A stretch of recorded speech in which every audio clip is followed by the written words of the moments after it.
Students, on last lecture we were discussing identities for regular expressions. So we have discussed these 12 identities which are useful for manipulation of regular expression from one form to the another form. Okay, so we have discussed all these in detail and we have seen that all these identities are true. Okay. Then we discussed Arden's theorem, which simply states that if P and Q are two regular expressions over some alphabet, and if P does not contain null, then following equation, that is the R is equal to Q plus RP, if we have an equation of this form, R is equal to Q plus RP, it has a unique solution which is given by R is equal to QP asterisk. Is it? So we have seen this regular, this Arden's theorem, and we have seen its proof as well. Okay. Then we have seen the algebraic method, which uses the Arden's theorem to find the regular expression corresponding to a given FA. Okay. So this algebraic method has certain assumptions that we cannot apply this algebraic method for epsilon and FAs. And there are certain vertices corresponding to each vertices. We have a regular expression which shows the regular expression corresponding to the set of strings which is terminating on that particular state. Whenever you run a string over the FA, then that string ultimately reaches to some state. Okay, whether that state is final state or non-final state. If state is non-final, string is rejected. If state is final, then string is accepted.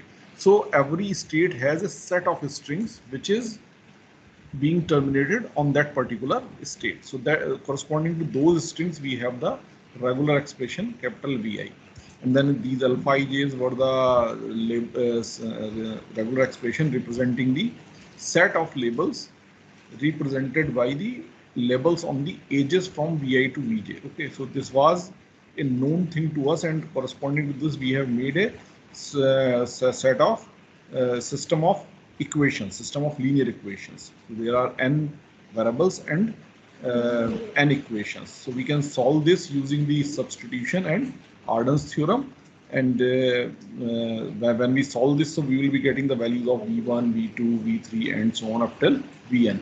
So among these, the regular expression corresponding to our FA will be the union of all the regular expressions corresponding to the final state. Suppose V1 and V2 are final state. So regular expressions corresponding to V1 and V2, we will make a union of them, and we will find the regular expression corresponding to this particular FA. If there is a single state which is the final state, then the regular expression corresponding to that single state will be the regular expression corresponding to the FA. So this was all which we have discussed on last lecture. Now let us start applying this to some problems. Okay. So we have one problem with us, that is prove that strings recognized by this FA means the regular expression corresponding to this FA is A plus A in bracket B plus A whole asterisk B, and the whole asterisk of this complete bracket, and then A B plus A asterisk A. So means answer is given to us that this will be the regular expression. So this is just to show, question may come in this manner also, कि you are being given the answer, you have to prove that strings recognized by the FA are represented by this regular expression. So ultimately you have to find this regular expression on solving this FA, or many times this is not given to you, you have to find it. So simply they will say find the set of strings or find the regular expression recognized by the following FA. So in this manner you can get the question. So this is the question. Here you can see that this is an NFA.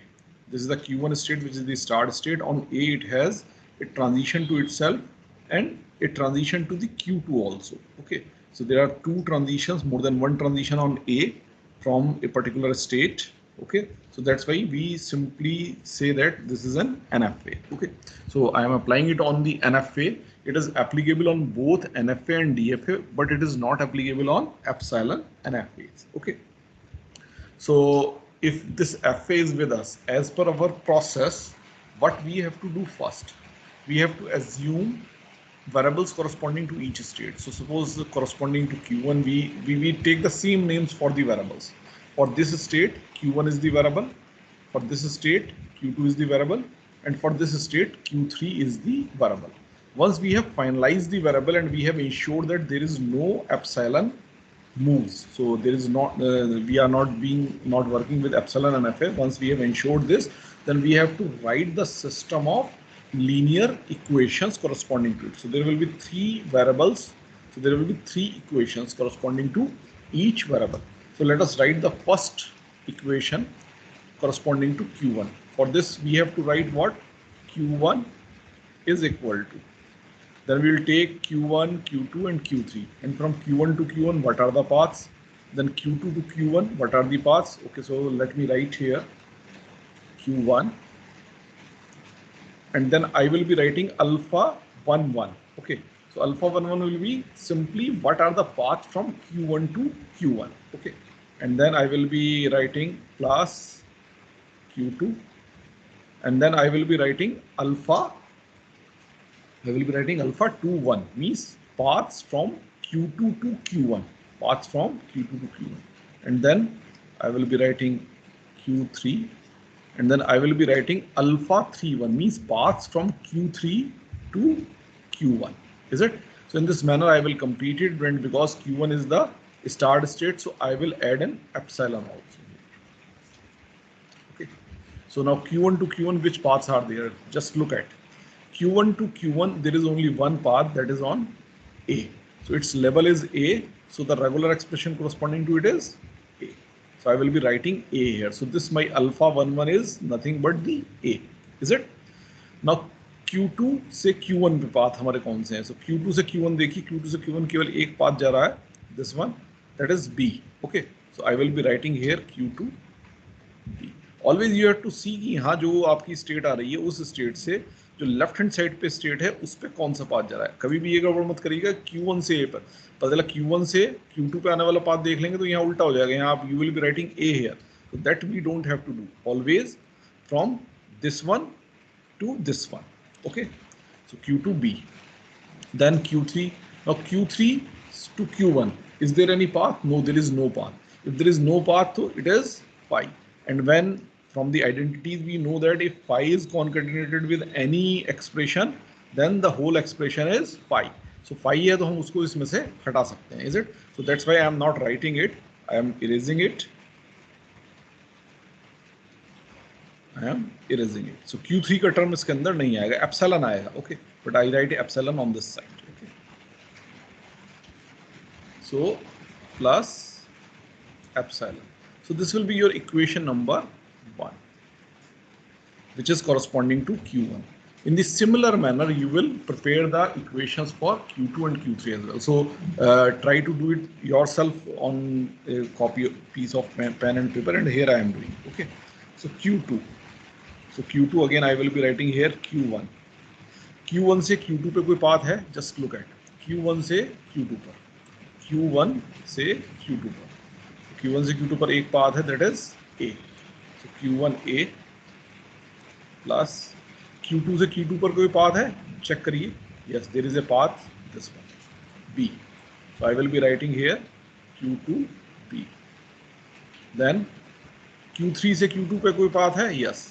Q3 से Q2 पर मेरे पास ये path है on A. There is only single path, so that's why I will be writing Q3 A. Is it? So all I have completed. So this is my equation number 2. Then I will be writing the equation for Q3.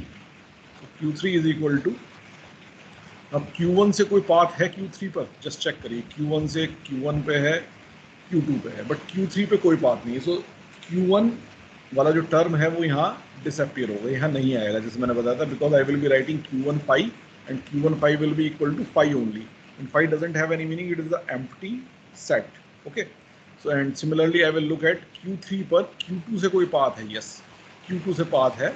Q2 से on A I can move to Q3. Okay, so I will be writing here Q2 A, this Q2 A. Is it? Now Q3 से Q3 पर कोई path है? Q3 से Q3 पर कोई path नहीं है. Is it? So I will be writing Q3 pi, and again it will become pi. So I will not write that particular term. Okay, so this is my equation number 3. So now I have 3 equations with 3 unknowns which I have to solve using the substitution and Arden's theorem. Now how we will proceed? So जैसे हम normal system of equation को solve करते थे, एक करके values substitute करते थे. So here you have to use your intelligence, your आप इसे अगर सही तरह से करेंगे तो आपका आसानी से सॉल्व होगा, अदरवाइज आप इसके सॉल्यूशन में फंस सकते हैं. ओके, सो देखिए मुझे क्या करना है. सबसे पहले देखिए, I will substitute Q3 in Q2 equation. अब देखिए यहाँ मेरे पास Q1, Q2, Q3 तीन वेरिएबल्स हैं. ठीक है, Q3 मुझे Q2 के टर्म्स में मालूम है. अगर मैं इस वैल्यू को Q3 की वैल्यू को जो Q2 के टर्म्स में अगर यहाँ रिप्लेस कर दूँ तो मेरे पास केवल 2 वेरिएबल रह जाएंगे, यानी कि Q1 और Q2. I will be able to reduce one variable. Okay, जब भी हम ये system of linear equation solve करते हैं, पहले भी आपने जब 11-12 में सॉल्व की होगी, आप क्या करते थे, you always try to reduce the number of variables. और जब नंबर ऑफ वेरिएबल्स रिड्यूस होते होते सिंगल तक पहुंच जाता था तो आपको उस वेरिएबल की वैल्यू मिल जाती थी. फिर आप क्या करते थे, उस जो वैल्यू आपको मिल गई उसको आप बैक सब्स्टिट्यूट करते थे तो आपको फर्दर और वैल्यूज मिल जाती थी. The same concept we will be using here. So what we will be doing, we will be putting the value of Q3 which is in terms of Q2, okay, in the equation 3. okay, so इसको हम कहाँ put करेंगे, equation 2 में put करेंगे इस Q3 की जगह पर. Is it? So let us see, Q2 में हमने Q3 की वैल्यू पुट की, हमारा क्या आएगा, it will become Q2 is equal to Q1A. तो ये तो एज इट इज आ गया, प्लस Q2B, ये वाला भी एज इट इज आ गया, प्लस Q3A. अब Q3 की वैल्यू पुट करनी है. Q3 की वैल्यू क्या है, इट इज Q2A. तो Q3 की जगह आप क्या पुट करिए, Q2A. और Q3 की वैल्यू पुट करने के बाद क्या बचा मेरे पास, A. So I will be writing A है. सो this will be the equation. अब इस इक्वेशन में मैं क्या कर सकता हूँ, आइडेंटिटीज लगा के इस इक्वेशन को सिंप्लीफाई कर सकता हूँ. I will write it something like this, Q2 is equal to Q1A plus then Q2 I can take out of these two terms, okay, and it will become B plus A. Is it or not? मैंने कौन सी identity लगाई यहाँ, I12. So I have applied I12 here. Is it? I12 here I have applied, okay, and I have got this. अब इस form में जब आ गया तो आप देखिए मुझे कुछ दिखाई दे रहा है. मेरे पास आर्डन्स थ्योरम क्या है, that is R equals to Q plus RP. अगर इस फॉर्म में मेरे पास इक्वेशन हो तो मैं R के लिए सॉल्यूशन Q और P के टर्म्स में निकाल सकता हूँ. ओके, सो आप देखिए अगर मैं इसको R एज्यूम करूँ, ओके, बल्कि कलर चेंज कर लेते हैं,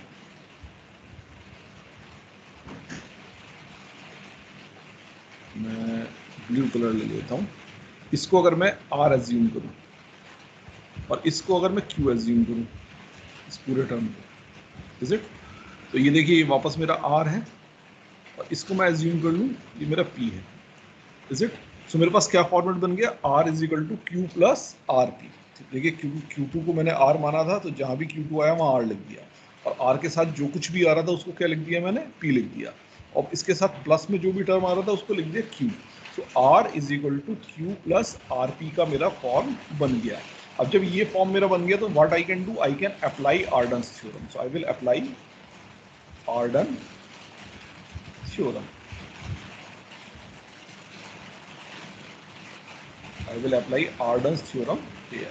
और जैसे ही मैं आर्डन्स थ्योरम अप्लाई करूंगा वैसे ही मेरे पास क्या आ जाएगा, Q2 का सॉल्यूशन आ जाएगा. Is it? कलर चेंज कर लेते हैं वापस. तो it will become Q2 is equal to what, QP asterisk. इसका सॉल्यूशन क्या होता था, इसका सॉल्यूशन होता था R is equal to QP asterisk. तो आप देखिए Q मेरे पास क्या है यहाँ, Q1A. So I will be writing Q1A. तो this I have written Q and then P asterisk, यानी कि B plus A is my P. So B plus AA its asterisk. So this I have got Q2 in terms of Q1. Okay. So this you can say this is your equation number 4. आपके पास Q2 की value आ गई, q1 के terms में. Okay, so अब अगर आप equation number 1 को देखें यहाँ आपके पास केवल दो वेरिएबल थे, Q1 और Q2। अगर यहाँ आप Q2 की वैल्यू Q1 के टर्म्स में पुट कर दें तो ये इक्वेशन केवल एक सिंगल वेरिएबल Q1 में रह जाएगी। Is it? So let us do it. So put Q2, the value of Q2 in Q1, in equation number 1. Okay, so अब equation number 1 में put कर रहे हैं value. So I will get Q1 is equal to Q1A. Okay, so and plus Q2B। अब Q2 की value put करनी है यहाँ पर। Q2 की वैल्यू क्या है मेरे पास? This one. तो this value I will be putting. Q2 की वैल्यू मैंने पुट की Q1A B plus AA it's asterisk. ये मैंने किसकी वैल्यू पुट की? Q2 की। और Q2 के बाद मेरे पास क्या है यहाँ पर? एक B और है। Is it? So that B I will be writing here and then plus epsilon. Is it? ये हो गया। अब अगेन अगर आप यहाँ देखें तो आपको यहाँ कुछ दिखाई दे रहा है कि इन दो टर्म्स में अगर आप Q1 को बाहर ले जाएं तो आप I12 इस पे अप्लाई कर सकते हैं। So apply I12 here. Is it?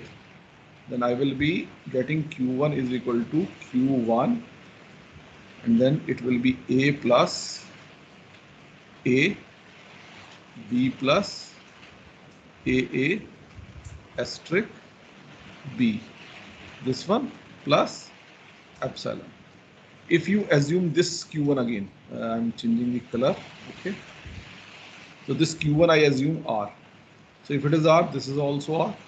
और R के साथ जो कुछ भी आया है ये this one, this will be P. Okay, so R P हो गया और प्लस में जो कुछ भी आ रहा है this you assume as Q.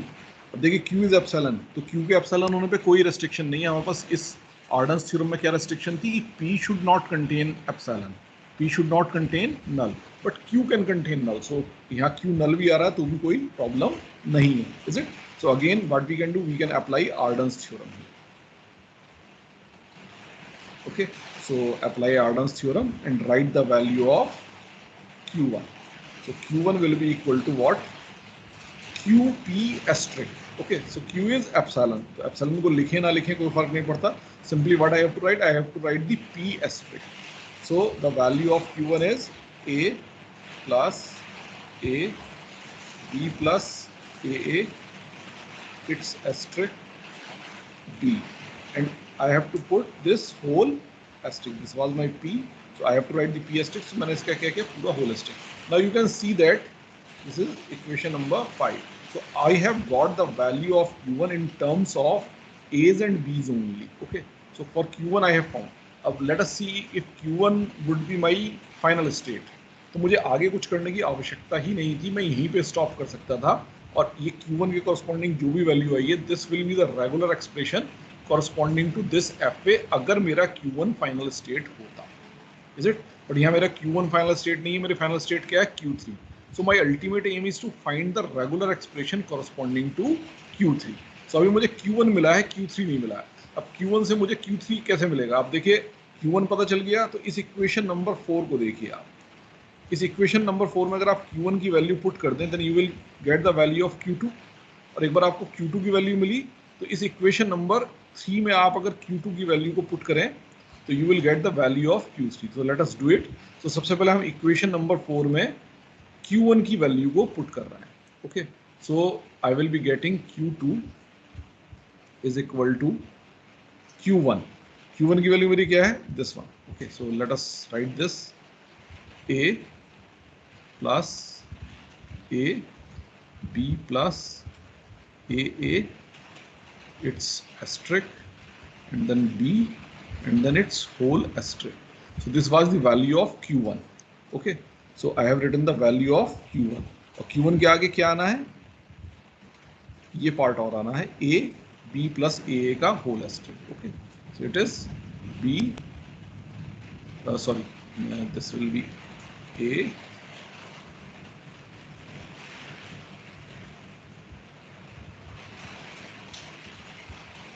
this will be A and then B plus AA का whole asterisk. So this is the value of Q2 only in terms of A's and B's. Okay, अब this value of Q2 you can put where in the equation number 3 to find the value of Q3. So value of Q3 will be equal to the Q2 concatenated with A. So I am repeating the same thing, A plus A, B plus AA, its asterisk, B, its whole asterisk, then A, then B plus AA asterisk. So this is the value of Q2 which I have written, and I have to append it with A. Okay, so Q3 will become this. So this is my final answer because Q3 is my final state. So the regular expression corresponding to Q3 will be the regular expression corresponding to this FA. अब अगर इसमें मान लीजिए मेरा Q3 के साथ Q2 भी final state होती तो मैं क्या करता, Q3 की रेगुलर एक्सप्रेशन प्लस Q2 की रेगुलर एक्सप्रेशन, इन दोनों को यूनियन करके यहाँ लिखता. सो वो थोड़ी बड़ी सी बनती, but that would be the final regular expression corresponding to this F A अगर मेरा Q2 भी फाइनल स्टेट होता. सपोज अगर मेरा Q1 और Q3 फाइनल स्टेट होता तो इस Q3 के साथ मैं क्या ऐड करता, Q1 की जो वैल्यू थी उसको जो है प्लस करके लिखता. Is it? तो इस तरह से आप फाइनल जो आपकी वैल्यूज हैं उनको आप लिख सकते हैं. सो हालांकि मैंने कोई एग्जांपल ऐसा नहीं लिया जिसमें मल्टीपल फाइनल स्टेट्स हैं, तो इसलिए मैं आपको बता रहा हूं कि आप उनको प्लस करके लिख सकते हैं. Is it? It is clear class? अब आप चेक कर लीजिए, देखिए Q3 में वही आया जो मुझे ऊपर प्रूफ करना था. A प्लस, नीचे से चेक करते चलिए, A plus A, B plus AA asterisk, B the whole asterisk, then A, B plus AA asterisk and then A. So this we were to prove. अगर नहीं भी दिया हुआ होगा तो हम जब सॉल्व करेंगे तो हमारा यही निकल करके आएगा. Is it? So in this manner we can find the regular expression corresponding to a given FA. Is it? Class, is there any doubt or it is clear? Clear है? किसी को कोई डाउट हो तो पूछ लीजिए, क्योंकि ये प्रोसेस बहुत सावधानी से करना, और जैसे मैंने आपको बताया था because we are working with the strings, तो हमेशा सीक्वेंस का ख्याल रखना है. जैसे जब मैं Q2 की वैल्यू पुट कर रहा हूँ तो Q2 की वैल्यू पहले आएगी, उसके बाद ये आएगा. ऐसा नहीं है कि आप आगे पीछे लिख दें, A को पहले लिख दें फिर Q2 की वैल्यू लिख दें. Is it? इसमें जो सीक्वेंस है that is important. Whenever you right the first hand expressions, these expression 1 2 3, तब और भी सावधानी की आवश्यकता है. हमेशा जब भी आप लिखेंगे Q1 तो इधर की साइड जो आपके टर्म्स आएंगे उनमें स्टेट पहले आएगी और अल्फा IJ बाद में आएगा. कई बार स्टूडेंट्स गलती क्या करते हैं, अल्फा IJ को पहले लिख देते हैं और स्टेट को बाद में लिखते हैं, तो चूंकि वो इक्वेशन ही गलत बनाते हैं तो रिजल्ट भी गलत आएगा. Is it? तो हमेशा ध्यान रखिएगा पहले स्टेट आएगी उसके बाद अल्फा IJ की वैल्यू आएगी. Is it? Okay, so can we move forward class? Yes sir. Okay, so अब इसमें एक प्रॉब्लम हुई. ये मैंने FA1 लिया था, उसके कॉरस्पॉन्डिंग रेगुलर एक्सप्रेशन बना दी. ये रेगुलर एक्सप्रेशन सही है या गलत है? सही है या गलत है? क्या पता मेरा ये प्रोसेस ठीक काम ना करो, ये एक्सप्रेशन गलत आई हो. Okay, so for having the confidence we will take 1-2 very simple examples. ये बड़े एग्जाम्पल को मैंने इसलिए लिया था जिसमें आपके सारे केस कवर हो जाएं. ओके, अब हम बड़े सिंपल से एग्जाम्पल लेंगे दो उन FAs के कॉरस्पॉन्डिंग जिनकी रेगुलर एक्सप्रेशंस हमें मालूम है या जिनकी रेगुलर एक्सप्रेशंस को हम एक्सपेक्ट करते हैं कि क्या होनी चाहिए. Is it? तो let us take those FAs. पहला FA में ले रहा हूं. This is the state. Okay, yes, Q1. This is the start state and another state is Q2, and this is the final state. Okay, and Q1 on B remains to itself, and Q1 on A goes to Q2, and Q2 on A remains to itself, and on B it goes to Q1. Is it? So I hope that you can understand this FA easily. हमने कई बार ये FA बनाया है. So what is the language corresponding to this FA? What is L? Class. What is the L corresponding to this FA? So containing only A's. Containing only A's.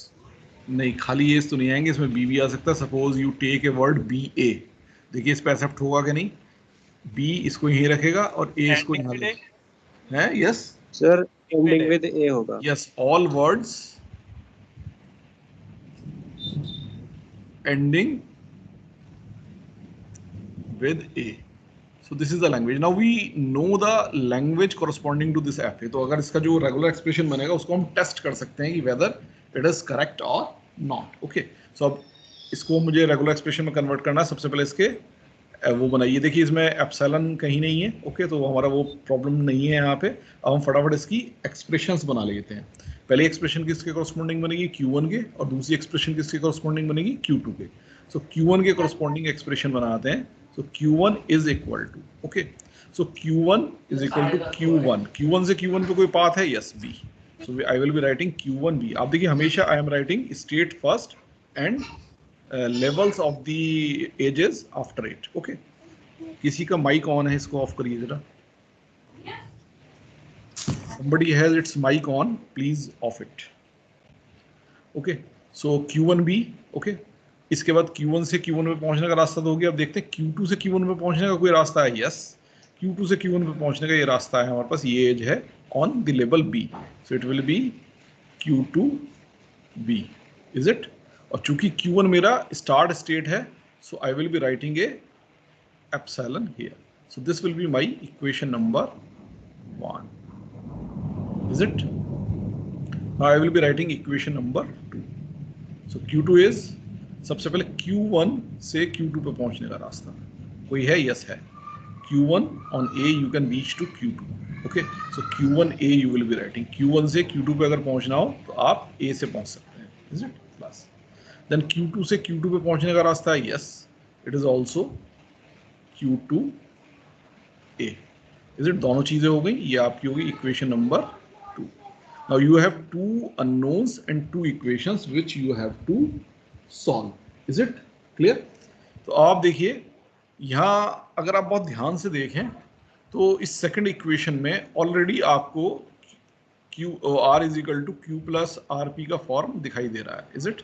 आप ध्यान से देखें, अगर मैं इसको R एज्यूम कर लूँ, दिस विल बी R, और R के साथ जो कुछ भी है उसको आप एज्यूम कर लीजिए P, और प्लस में जो कुछ भी है दिस वन, उसको आप एज्यूम कर लीजिए Q, is it. So R is equal to Q plus R P का फॉर्मेट डायरेक्ट बन रहा है बिना किसी सब्सटीट्यूशन के, is it.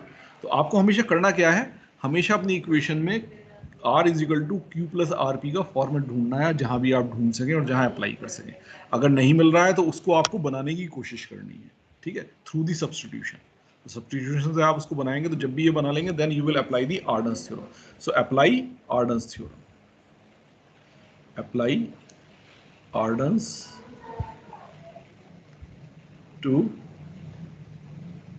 Equation 2, is it. अब इस पे अप्लाई करूंगा तो मुझे क्या मिलेगा, पेन का कलर चेंज कर लेते हैं।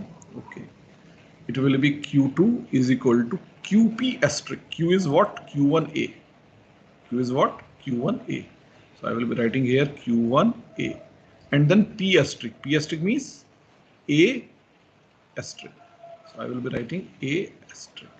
so ये आ गई मेरी equation number 3। so I have found Q2 in terms of Q1, is it, I have found Q2 in terms of Q1। अब अगर इस Q2 की वैल्यू को मैं यहाँ पुट कर दूं इक्वेशन नंबर 1 में, okay, put value of Q2 from equation number 3 to equation number 1, is it. तो हम क्या कर रहे हैं, इस वैल्यू को जो 3 में है हमारे पास Q2 की, उसको कहाँ पुट कर रहे हैं, Q1 में पुट कर रहे हैं, इक्वेशन नंबर 1 में पुट कर रहे हैं, जहाँ पे भी हमारा Q2 आ रहा है। तो हम इस Q2 वेरिएबल को रिमूव कर लेंगे, केवल Q1 के टर्म्स में हमारी इक्वेशन रह जाएगी। एक वेरिएबल में इक्वेशन रह जाएगी तो हमें उसकी वैल्यू नोन फैक्टर्स के टर्म्स में मिल जाएगी, is it. So I should write here Q1 is equal to Q1B, देखिए तो एज इट इज आ गया। उसके बाद Q2 की वैल्यू क्या है, Q1A asterisk plus Q1A asterisk, ये मैंने क्या लिखी, Q2 की वैल्यू। उसके बाद क्या आ रहा है, B, so I will be writing a B here and then plus epsilon. Again आप यहाँ देखिए Q1 के दो टर्म्स है, आप यहाँ पे I12 अप्लाई कर सकते हैं, इज इट?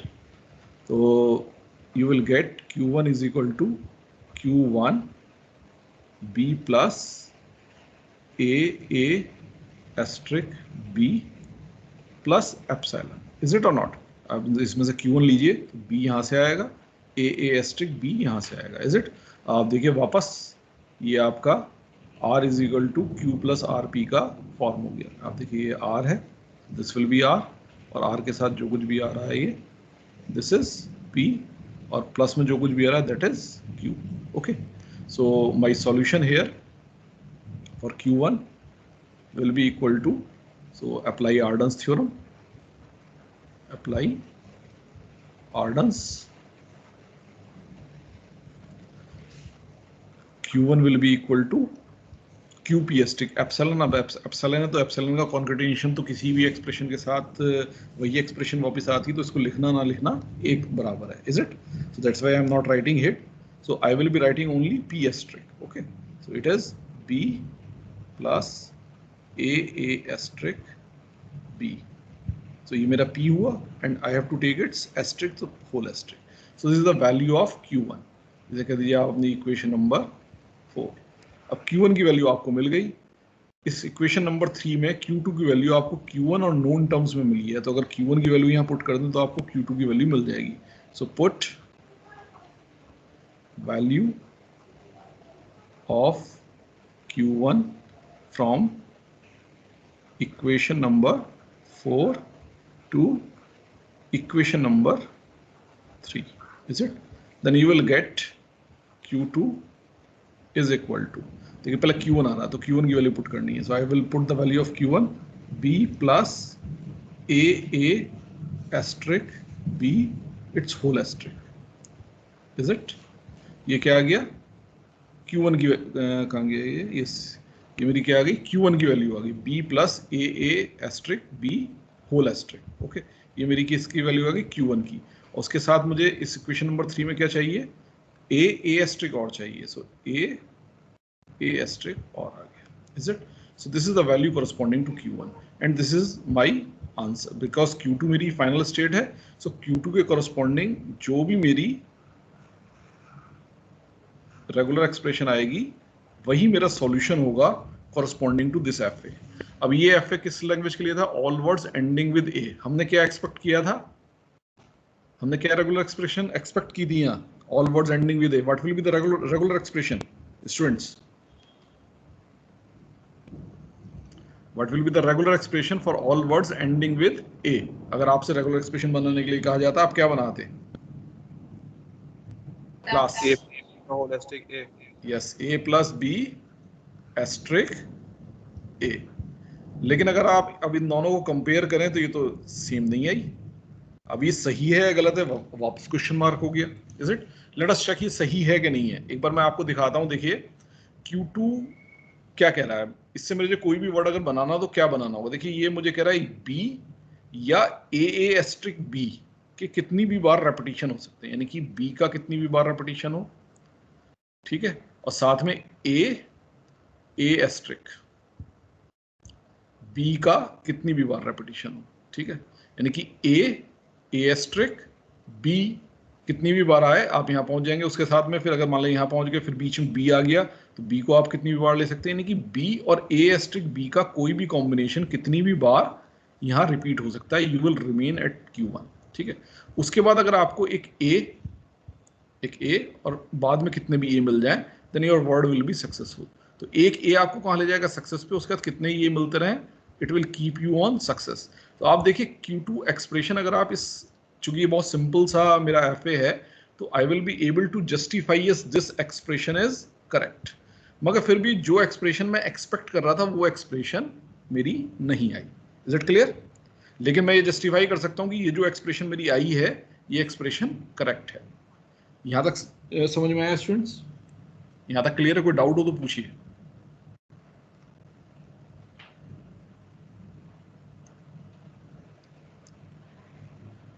क्लास से क्लियर है? ओके। अब क्वेश्चन ये है कि फिर भी मेरी एक्सपेक्टेड एक्सप्रेशन नहीं आई अब मुझे चाहिए थी एक्सपेक्टेड एक्सप्रेशन, तो ये एक्सपेक्टेड एक्सप्रेशन मेरी कैसे आती? Okay, let us take one more machine. Okay, मैं इसको क्या करता हूं, एक स्टार्ट स्टेट Q1.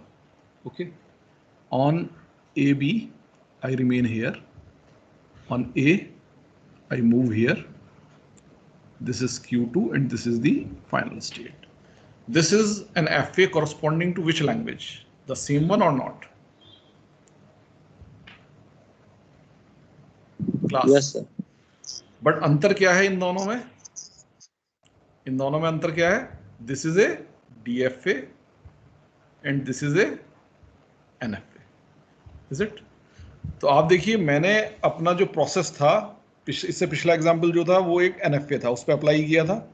उसके बाद मैंने इस DFA पे अप्लाई किया और एक रेगुलर एक्सप्रेशन निकाली और आपको ये जस्टिफाई करने की कोशिश की कि whatsoever regular expression I am getting, that regular expression is correct. Okay, अब देखिए इसी के कॉरस्पॉन्डिंग मैंने NFA लिया. ठीक है, तो NFA पे फिर दोबारा अप्लाई कर रहा हूँ, यानी कि मेरा ये प्रोसेस NFA और DFA दोनों पर एप्लीकेबल है. Is it? अब मैं इस NFA को रेगुलर एक्सप्रेशन में कन्वर्ट करने की कोशिश करता हूँ. इसकी एक्सप्रेशंस बनाता हूँ. सबसे पहले Q1 is equal to Q1 A plus B. Is it or not? एक Q1 से Q1 पे पहुंचने का रास्ता A से भी है और B से भी है, तो जितने भी रास्ते हैं सबका क्या लेना पड़ेगा? यूनियन. तो A और B का यूनियन लेंगे तो क्या आएगा? Expression A plus B. Is it clear? उसके बाद प्लस Q2 और Q2 से Q1 पे पहुंचने का रास्ता. अब देखिए Q2 से Q1 पे पहुंचने का कोई रास्ता ही नहीं है, यानी कि फाई आएगा, यानी कि Q2 वाला टर्म्स इसके अंदर नहीं आएगा. Is it clear? और चूंकि Q1 मेरी स्टार्ट स्टेट है तो मुझे क्या लगाना पड़ेगा? यहाँ एक एप्सिलॉन लगाना पड़ेगा. सो this will be my equation number 1. Is it clear class? Yes sir. Then come on the Q2. Q1 से Q2 पे पहुंचने का रास्ता एक ही रास्ता है. Q1 से A, ये वाला A लीजिए आप और Q2 पर पहुंच जाइए. Is it? So Q1 A. उसका Q2 से Q2 पे पहुंचने का रास्ता कोई है? कोई नहीं है. Is it? तो इसलिए क्या आएगा? फाई आएगा, यानी कि कुछ नहीं आएगा. सो this will be my equation number 2. Is it clear? अब आप वापस देखिए, इक्वेशन नंबर मुझे अल्टीमेटली किसकी वैल्यू चाहिए? Q2 की वैल्यू चाहिए. अगर Q1 की वैल्यू मिल जाए तो Q2 की वैल्यू मुझे मिल जाएगी, उसमें केवल A अपेंड करना है मेरे को. Is it? अब जो है Q1 की वैल्यू किससे है? अब देखिए, आप पहली एक्सप्रेशन देखिए, ये ऑलरेडी A की वेरिएबल में है Q1. Is it? तो यानी कि इससे मुझे Q1 की वैल्यू मिल सकती है. कैसे मिल सकती है? अगेन आर्डन्स थ्योरम से. आप देखिए, अगर मैं इसको यहाँ एज्यूम कर लूँ, जस्ट अगर मैं यहाँ एज्यूम कर लूँ, it is R. Okay, so it will be R, और R के साथ वाला जो कुछ भी है वो क्या है? इट इज P, और इसके साथ प्लस में जो कुछ भी आ रहा है दैट इज Q. मेरे पास क्या फॉर्म हो गया? R is equal to Q plus RP. Is it? I can apply Arden's theorem. Okay, so apply Arden's theorem. Apply Arden's theorem. Okay, अब अप्लाई करूंगा आर्डन्स थ्योरम तो क्या मिलेगा मुझे? Q1 is equal to QP asterisk. Q is epsilon. Okay, so मैं लिख लेता हूं एप्सिलॉन P एस्ट्रिक, यानी कि A प्लस B का एस्ट्रिक. A प्लस B का एस्ट्रिक. Is it?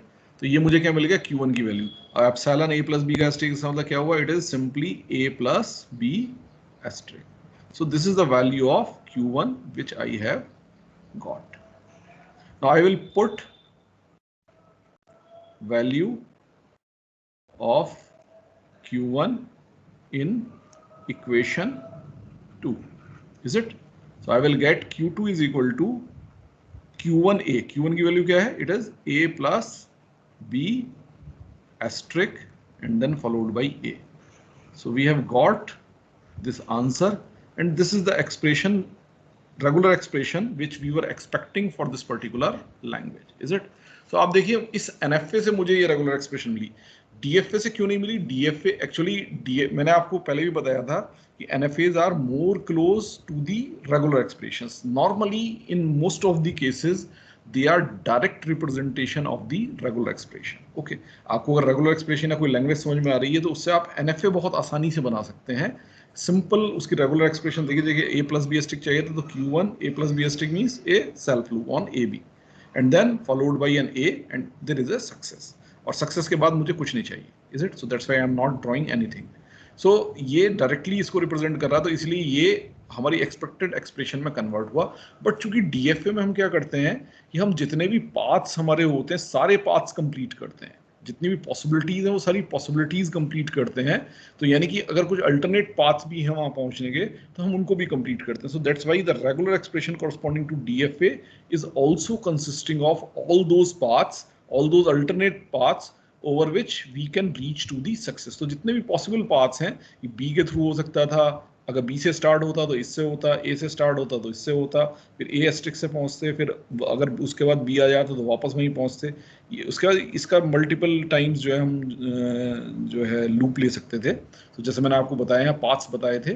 ओके, सो उस तरह से ये सारे पाथ्स को कवर करता है। तो that's why it is giving regular expression corresponding to all possible paths. तो that's why normally the expression you will get from the DFA will not be the expected one for a given language. But अगर उसके NFA से आप जो है regular expression बनाएंगे इस आर्डन्स theorem को अप्लाई करके, normally you will get the expected regular expression. Is it clear? But in दोनों एग्जाम्पल से ये आपको क्लियर हो गया होगा कि हमारा जो प्रोसेस है that process is correct and that is giving us the correct regular expression. So this process works correctly, accurately, and it converts a given FA to the corresponding regular expression. It is applicable to both NFAs and DFAs, but it is not applicable to epsilon NFAs. Is it clear, class? Yes, sir. So this was all I wanted to discuss for today. Time चूंकि कम है तो मैं अगला topic नहीं ले रहा हूँ. Okay. On next lecture we will be covering pumping lemma for regular expression. So this pumping lemma is a theorem which is useful for showing that certain languages are not regular. जिसमें मैंने आपको बताया था कि regular expression या FAs, these represent only a certain class of the languages. जितनी भी सारी लैंग्वेजेस हैं सबको रिप्रेजेंट नहीं कर सकते, they represent only A small set of those available languages. और जिन लैंग्वेजेस को ये रिप्रेजेंट करते हैं रेगुलर एक्सप्रेशन या एफए, वो हमारी कौन सी लैंग्वेजेस कहलाती हैं? Regular languages. सो इसका मतलब क्या हुआ कि इन रेगुलर लैंग्वेजेस के अलावा भी लैंग्वेजेस हैं, तो उन लैंग्वेजेस को हम क्या कहेंगे?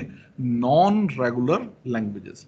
सो next lecture we will be discussing regular versus non-regular languages, how we can easily identify which languages are regular, which languages are not regular. Okay, and if we have to prove that a certain given language is not regular, how we can prove it? So for that we will be studying pumping lemma for pumping lemma for regular languages. Is it? So if you have any doubt you can ask, otherwise we can close at this point of time. Class, can we close? Or you have any doubt you can ask. In questions की आप practice कर लीजिए। देखिए मैंने आपको केवल 3 example दिए हैं, अब आपको असाइनमेंट में होंगे, आपके पुराने ईयर्स के क्वेश्चन पेपर्स में होंगे, तो जो भी प्रॉब्लम्स आपको इससे रिलेटेड मिल रही हैं उनको आप इस मेथड को अप्लाई करके सॉल्व करके प्रैक्टिस कीजिए। Okay, so can we close class? Yes, sir. Okay, thank you everyone. Thank you, sir. I have taken the attendance. You can leave the class.